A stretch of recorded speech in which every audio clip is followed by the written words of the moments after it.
Welcome back to A Story to Tell from the campus of Dixie State University. We're interviewing right now and in the future the candidates for the St. George City Council. Greg, how are you? Great. Thanks for having me, Lane. You're running again. That's me. And not for the border. No, that's a good one. Yeah, we're going to try again. Well, good for you. Hey, tell me a little bit about yourself, as if I didn't know anything about you. Well, Lane, I've been on your show before, and thank you for doing this. Thank you for educating our community out there. And I think the more they're educated, the more that they would want me on the city council, or at least to serve in public office. Well, what else about you?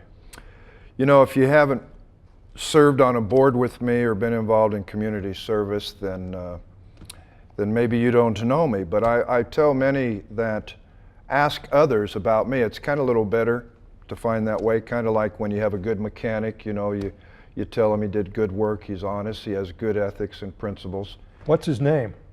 I need some repair on my car. Well, H1 Auto, Oscar does all my stuff, but thank you, Oscar, for being honest and things. But, you know, I don't think the right to passage in this city council race is about how long I've been here, etc. I see so many candidates out there saying I've been here and there, and I have been here a long time, but I think what qualifies me for this position is that I have served as a Chamber of Commerce president. I'm involved with the Dixie Sunshiners. I actually wore my Sunshiners shirt today because we come from a ribbon cutting. Sunshiners, you're responsible for this heat we've got? We'd much rather like it hot than cold. Yeah, I wish we could take credit for that, but we're the ambassadors for the Chamber. We're all about empowering and supporting small business, which is the backbone of our community, well, of our country, really. So I enjoy being a part of that. I have raised 5 daughters here in Washington County. Any sons? No, just all 5 girls. And I've said in the past, I've either learned to listen well or been manipulated by women all my life.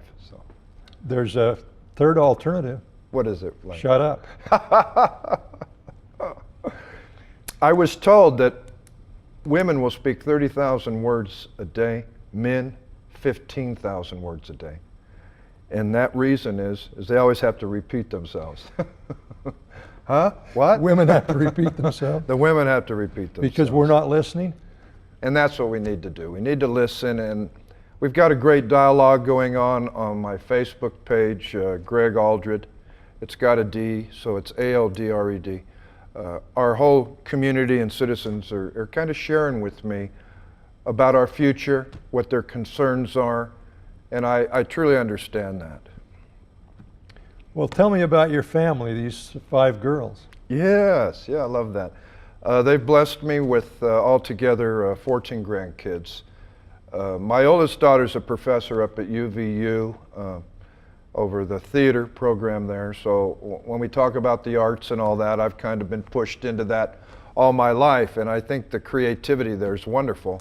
And I support a lot of that in our own city, even though I must say at the RAP tax, which supports the supposed to be temporary with our arts, our house was divided on that tax lane, and I can't say who was with or what, but so I've seen that, and that's my oldest daughter. And then my next daughter, Sarah, had a dance studio here for years. She also trained with me in the martial arts, which I taught Japanese-style martial arts here for 20-some years, and that was fun. But she's a mother of 7 out in Hurricane, and married Richard Hershey, one of Mayor Hershey's sons, and he's a good one. And my third daughter, Amelia, Amy, lost her husband in a car accident about 6 years ago.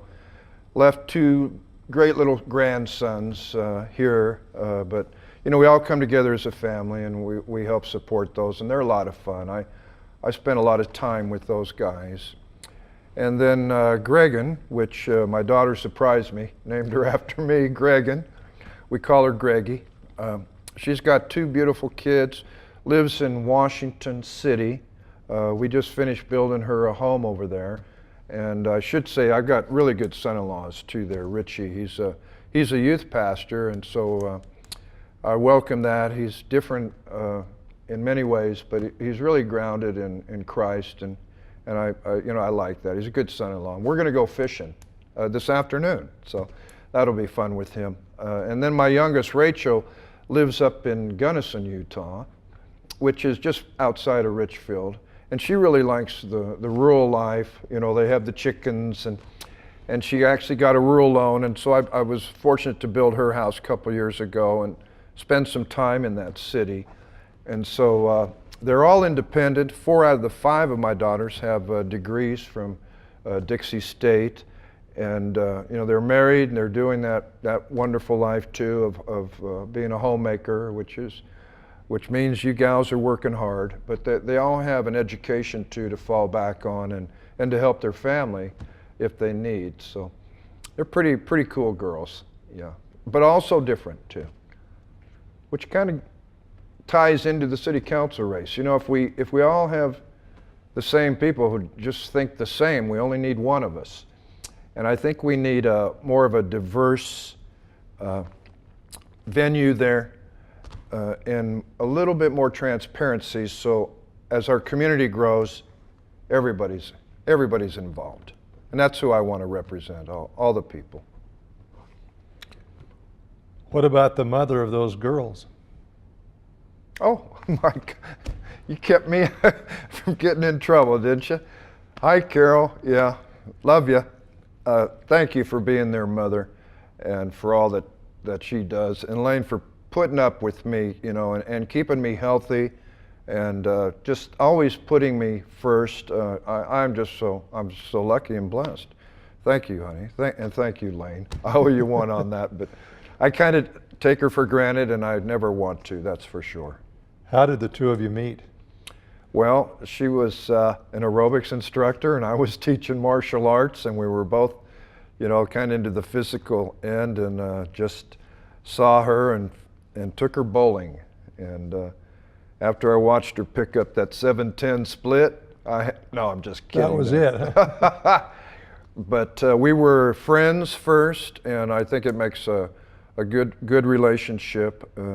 And again, like I said, on the rap tax and things, we were kind of divided, and I love having that dialogue with her. And just to mention, Carol was at one time the Washington Women's Republican president here, and served a couple years there.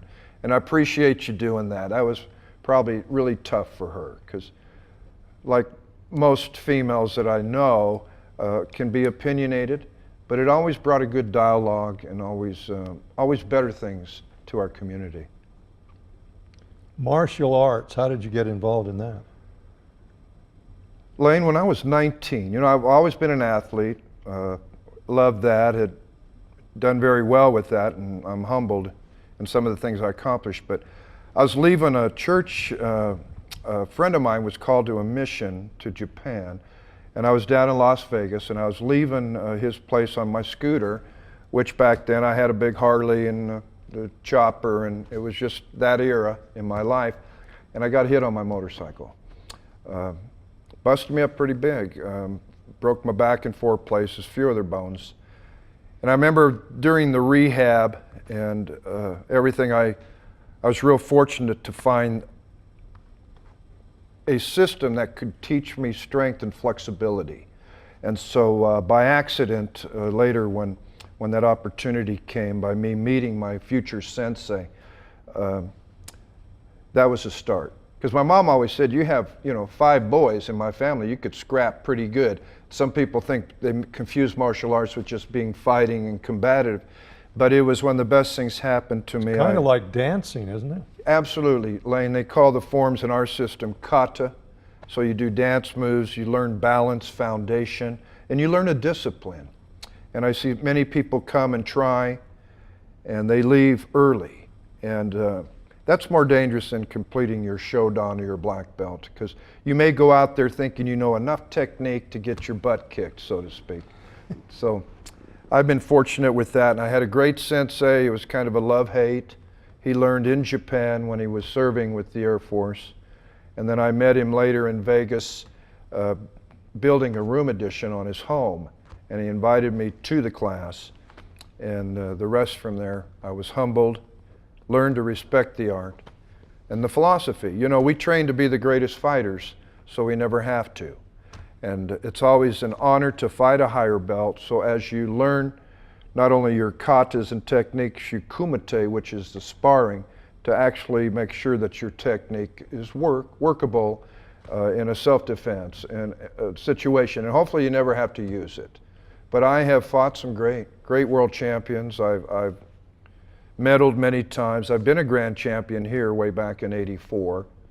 I actually fought a lieutenant, a police officer here, Russ, Russ Peck, who amazing martial arts himself, artist himself, and he beat me in 1983 for the grand championship. And so I trained so hard for him in '84, and he didn't compete that year. Well, that was rude of him. I said, Russ, you beat me twice. He says, well, Greg, you worked too hard for that. But the kind of the fun joke was I was the only one who could hit a cop and not go to jail, you know. But I learned to respect law enforcement and to respect what these men and women, because I tell you, there's some great female martial artists out there. And that's why I put public safety first. We need to support these officers or anybody in our emergency services that put their life on the line for you and I. Thank you for that, and as a city councilman, definitely you have my back. You talk about building all these houses for your family. Would you adopt me so I can get a house? Remember the old barn raising? Yeah. Those projects are fantastic. The neighbors come out, the family come out, and they put an effort, and then we just help those who help us too. So, yeah, you're definitely Are you a can be adopted. contractor? You know, I've had my generals since '91. Very selective on the houses that I build or how many. You know, I think that's another resolve for our growth. I'm not against people having an opportunity to purchase or build a home, but I do have issues when you sell to a larger builder that comes in at 300, 400 homes and then doesn't allow other contractors to build in there. They sell their land cheap and then they hit the people high on the square footage to build. I don't think that's fair. I don't think that's a fair playing field, and I think as a city rep, if anybody's doing a housing project, that every licensed general should have an opportunity to go in there, and that would bring the housing costs down too. I know it would. Yeah, just something to throw out there. I've got 2 other licenses. We spent some time in the alternative energy industry on thermal energy. Sometimes when you say solar thermal, people confuse that with solar power. Thermal is more hot water and using pool heating and your hot water usage at home. So we have some expertise in there with Jack Tice, was my business partner and teaches up at Dixie Applied Technology, teaches the plumbers up there because he's a master plumber.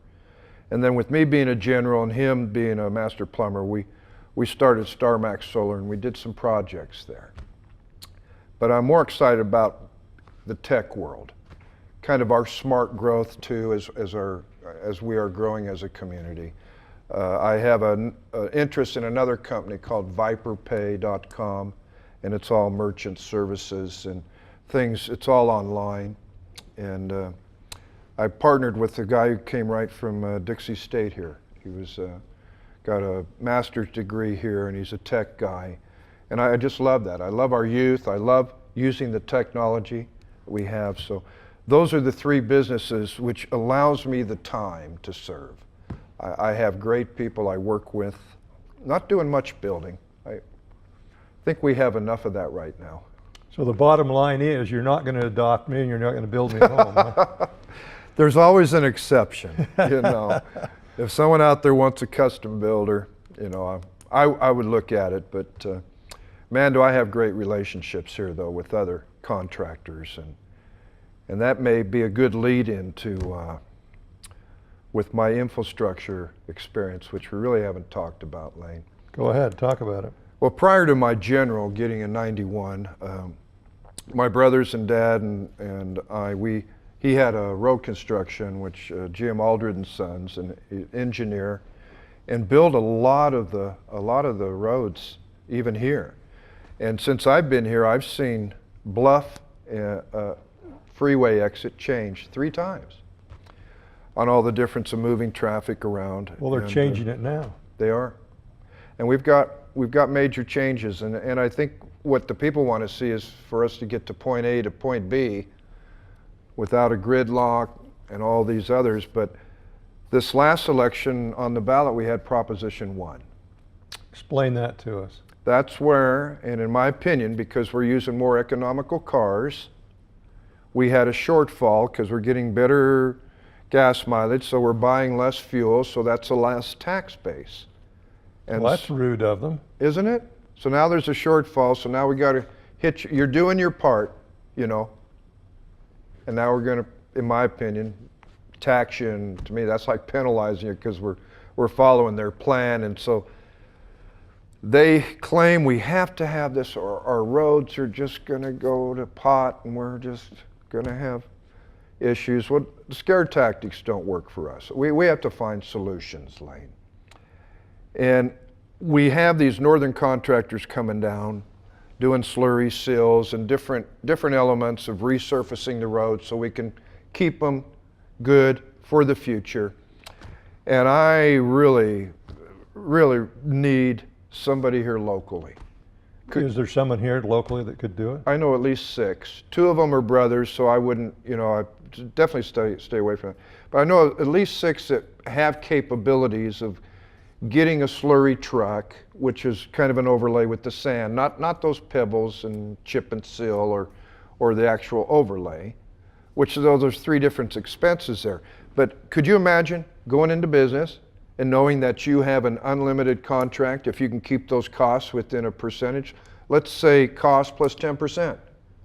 Instead of putting it out to these northern bidders, and who makes final decision on who we're going to use and have that maintenance program put out there for our city streets is us, is the city council.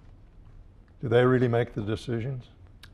I wonder when it gets to that point, when they're voting on it, at least in the bidding process, if we put out a bid there, let's say for a chip and seal or an overlay for so many streets, we do decide on who gets the bid and where the money is awarded. So these are our dollars, though. These are our tax dollars. And so we have to look at that like we'd be running a business. I'm not saying... That'd be a novel approach. Thank you. Look at it like running a business. Yeah. That's what we really need. We need management. We really do. And then have this contractor who's supporting our economy again, spending his money back, hiring our people, having a program of doing our streets. I mean, man, if I had a business where I started like that and knew they had a need for it and I could make a profit without being in excess of what our engineer estimates what those costs should be, we got to keep those costs in there, and that's what we owe to the people. Why do these other people get the contract? Well, I've looked at that process, We have the right to say whether they qualify or not, or bond or not. They may put some stipulation. How does a young contractor get experience? How can he ever have experience if you don't at least try him out? Because they'll never have the resume of someone who's coming down from up north. And I'm not knocking those contractors. If we can't hire locally, yes, we have to go there. And I think there's a policy about that. And if not, at least Gil Almquist used to always push about privatizing locally on doing the services that the city needs. And a fair bidding process, which I don't know is there or not, when we have a fair bidding process locally, then we get good competitive prices, and we're able in business to say the most famous words is good for me, good for you. And that's how we should do business.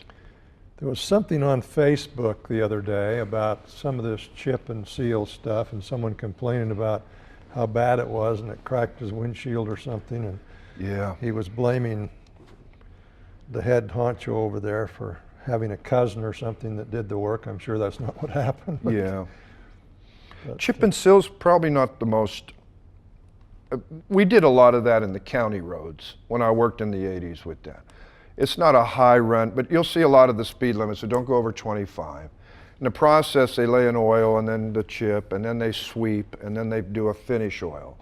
I like the Slurry Sills. They'll work on overlay surfaces, but they won't work like on airports or freeways because those drainage has to go through the rock. We call it popcorn. It's an overlay on a asphalt, and that's what keeps the water running through and off.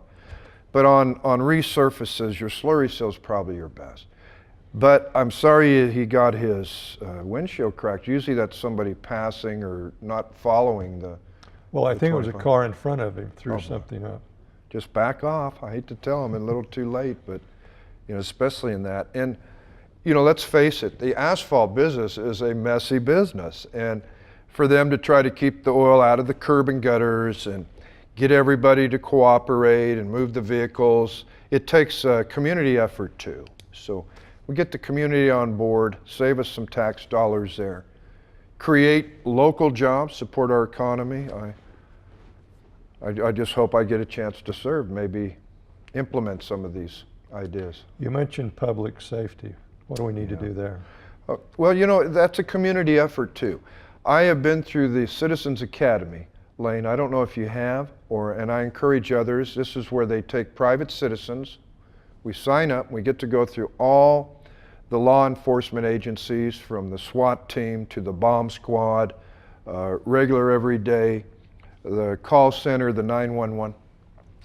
And with growth comes crime. That's what the numbers say.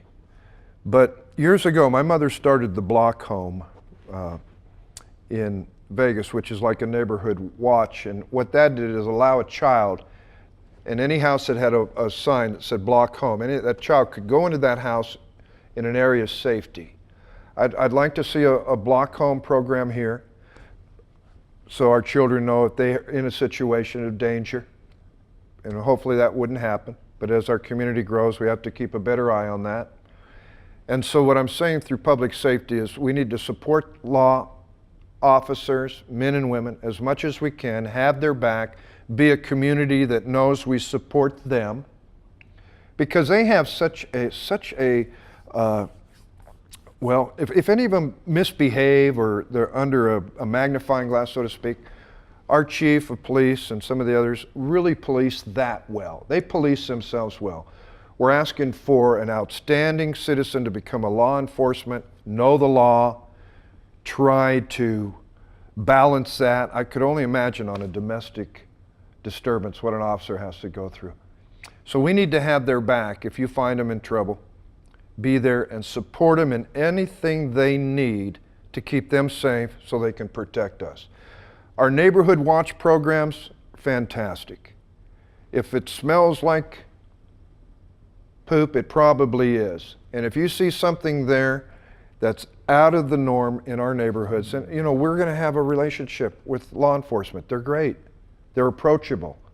The Shop with the Cop program's fantastic. But I'd like to see a block home implemented, and I'd like to see more community support. That's you guys out there. Tell them you love them, tell them you support them, thank them for protecting us, and that's really what we're going to have to do with this growth coming. What about recreation? That's fun times.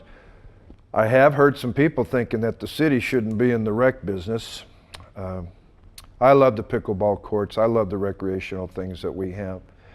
But one of the toughest games I ever umpired is when we had the sheriff and the police play each other years ago in a softball game. And there seemed to be some ego out there. It's one of the best games ever. But they're real people like we are. Recreation's important. Our police and sheriffs and fire and EMTs, hospital, all the emergency service people need to be out there knowing that they're approachable and that they care and that they love us. Is the city well managed as far as the routine daily activities that go on and interfacing with people and so forth? Almost like a well-oiled machine, if that's the machine you want. But I'd like to change it up. Repeat that. Repeat. Almost like a well-oiled machine, if that's the machine you want. Yeah. Now explain that. Well, all right, in the old days we all just drove 6 cylinders, and then they discovered diesels, and then they went from there and put turbos on. And I think that's a sign of growth. And so I guess the analogy would be there is that change is good, using more technology into that place, but I've got to see transparency. That's the key. And when you have transparency in government, it's a win-win. You're not going to be perfect. Nobody is. And you're going to have disagreements. And I question remember when Ronald Reagan said if we agreed 80% of the time, we got a win-win? I don't agree with Ronald. I've seen people on 1, 2, 3 different issues may have made 8 nice decisions, and just those 2 and 3, suddenly they're throwing you out with the bathwater. And the point I'm meaning is that we're not going to be perfect, but nothing needs to be a secret. We need to be transparent. Anything in government needs to be open, because if it's not, people are wondering what's going on, and you're probably going to set yourself up to get in trouble. You may not make all the right ideas or the decisions on those different ideas, but nobody knows it all. And it has to be a joint committee, a really super think tank is what I call them. We got 2 minutes left. Are there any places we could cut back in costs? Yeah, I think the road is an issue right there. I think if we want some type of affordable housing, which is needed through services and all that, we can look at the building permits. If somebody's doing a 4-unit system, you shouldn't have to pay $100,000 in permits. Yeah, $25,000 a piece, and so you're buying them each unit. We need to look at that. We need to make a pathway to affordable housing, not depreciation of property. There's a confusion there. We just need people that want to live the same American dream that we all have, and that is to own a home and raise their family and have an education and have options on education. We got 1 minute left. What's your final word? Final word is, hey, I need your prayers out there, but I need your vote, and I need you to tell your friends. I know it's not a big election year, so we're kind of off, but the primaries are August 15th, and please, you're voting for 2, so if I'm not your first choice, I could be your second on this one. But thanks for having me, Lane, and please keep praying for our city. We've got good things ahead. Well, thanks for being with us, Greg. We've been talking to Greg Aldred, who's a candidate for the City Council in St. George, and thank you for being with us on A Story to Tell from the campus of Dixie State University. This is Lane Rano.